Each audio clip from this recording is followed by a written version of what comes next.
Hello, my students. Welcome to our third online lesson. So for our today's lesson, we are going to deal with language focus 6 and progress check 6. So together with me, please open your books at page 98. So language focus 6, page 98. Let's deal with this first page. Okay, so the first exercise, it has to do with body language. We know that not only we talk with our mouth, with our tongue, let's say, but also our body posture, on how we sit and what, let's say, posture our body takes, it means something. So this is called body language. The pictures show people expressing their feelings in body language. Who feels? Okay, so who of them feels in this way? So touch chin. Tony is touching his chin, so he feels uncertain. And some people do this one. Gaze. It means to look without a name, just to gaze. Okay, so you are what? I think so. He's bored. Yeah, okay, so he's bored. So what about tilt head to one side? Okay, so to tilt, look, to tilt. So he's tilting her head to one side. So it means that she's what? She's interested about something. Cover mouth. Mike is covering his mouth. So he seems what? Or he looks what? Embarrassed. Some people, when they feel embarrassed, they do this, let's say, movement.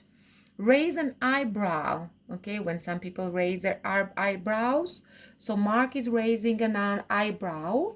He seems what? I think so confused. Wide eyes and open mouth. Look, wide eyes and open mouth. I think so that she's surprised by something. Okay, frown. Okay, look at her face. Angry. And smile. Mary, she is smiling, so she is very happy. Okay, so chin, the area below your mouth, it means chin. This is chin. Okay, so chin. Gaze. To stare at time without realizing that you are doing so.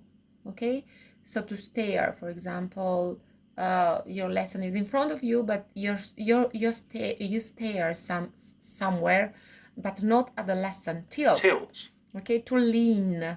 Okay, perculem. Raise an eyebrow. An eyebrow, to show surprise by moving your eyebrows upwards. Okay. Frown. Frown, to make an angry or confused expression by moving your eyebrows. Okay, futuren grusor. Okay, so Tony is touching his chin. He seems uncertain. He looks uncertain. Okay, so Bob is doing what? Do you remember? Okay, so Bob is gazing. Do you remember? Bob is gazing. He seems bored. He looks bored. Sue is tilting. Sue is tilting her head to one side. She seems interested. She looks interested. The same things, it means seems interested, looks interested. Cover mouth, Mike.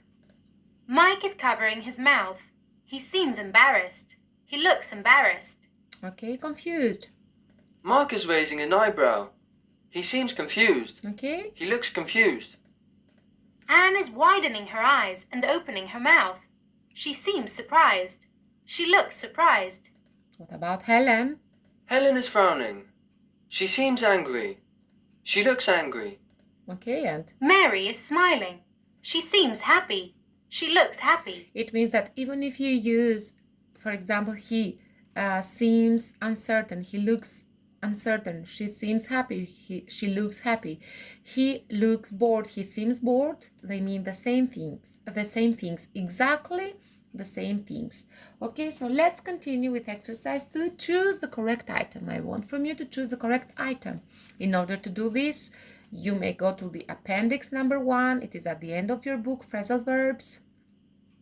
Appendix 2, prepositions and prepositional phrases. Here you will find your answers. So please stop the recording, go to your appendix, and we are ready. The plane is ready to take off. Okay, so if you go to appendix and we go to take here, you will see it, take off of planes, leave the ground, grihem. If you keep, If you keep on avoiding doctors and hospital, you risk becoming seriously ill. If we go again, keep on, it means to continue doing something, okay? So let's go to K. Where are you? I'm sorry, we are to a preposition. Come on.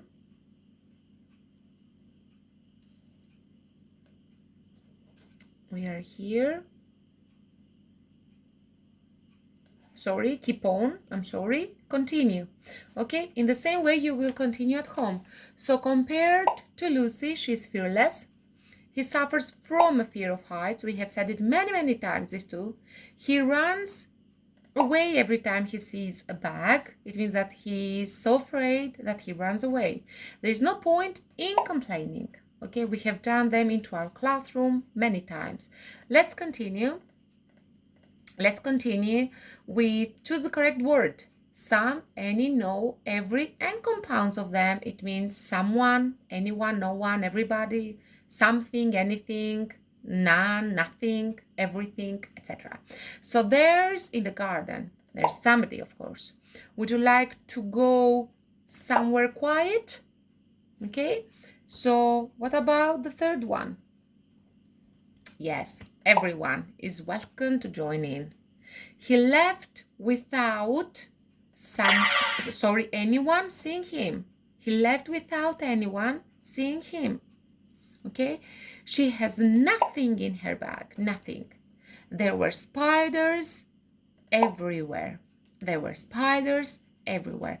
So let's just listen to some more examples in order to understand them well.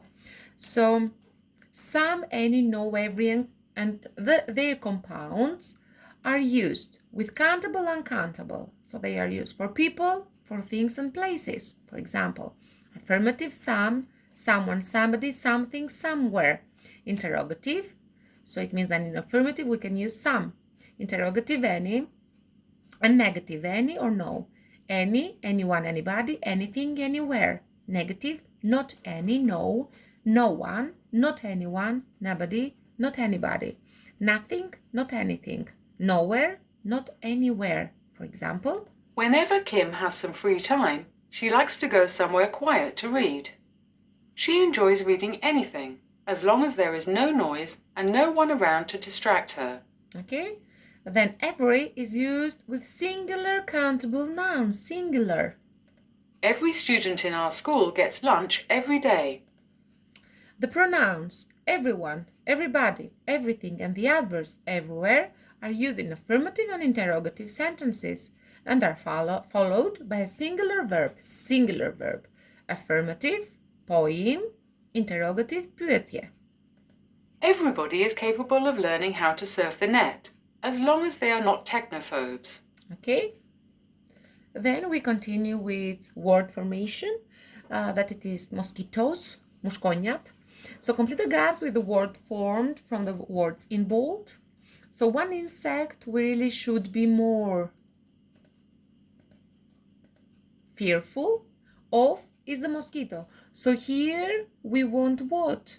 We want an adjective. Okay? This tiny creature is possibly the most dangerous animal on earth. We want here an adverb, as you can see. Okay? On earth, obviously, again we need an adverb. It is not the animal itself that kills its victim, but while they are sucking your blood, mosquitoes can pass on a lot of deadly diseases. Again, as you can see, an adverb. Every year, while over 1 million people die as a result of a simple mosquito bite. Now, due to global warming, so we need an adjective. What kind of warming? Global warming. Tropical mosquitoes are spreading to new countries and bringing various diseases such as yellow fever, West Nile virus, and malaria with them. Okay, so various. Where are you? An adjective.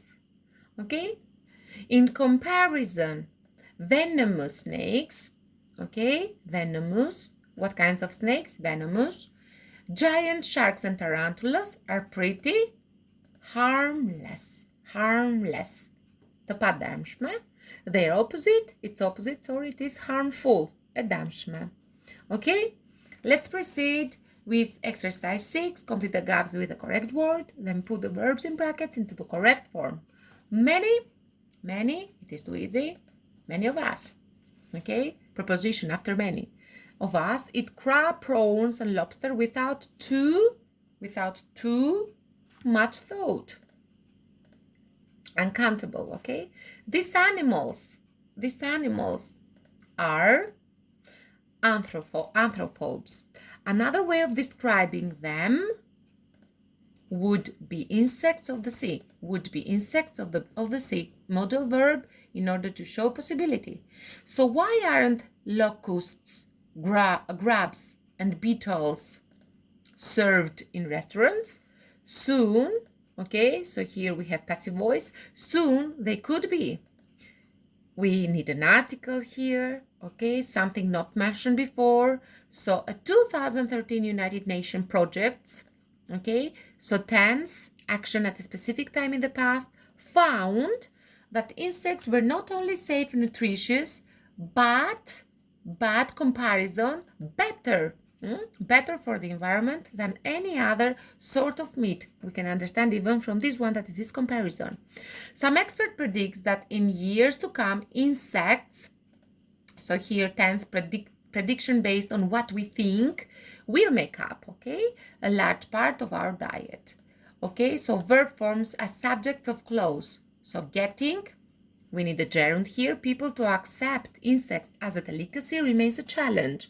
Although, if you can reflexive pronoun yourself to try one, you will be glad so tense past action, you did.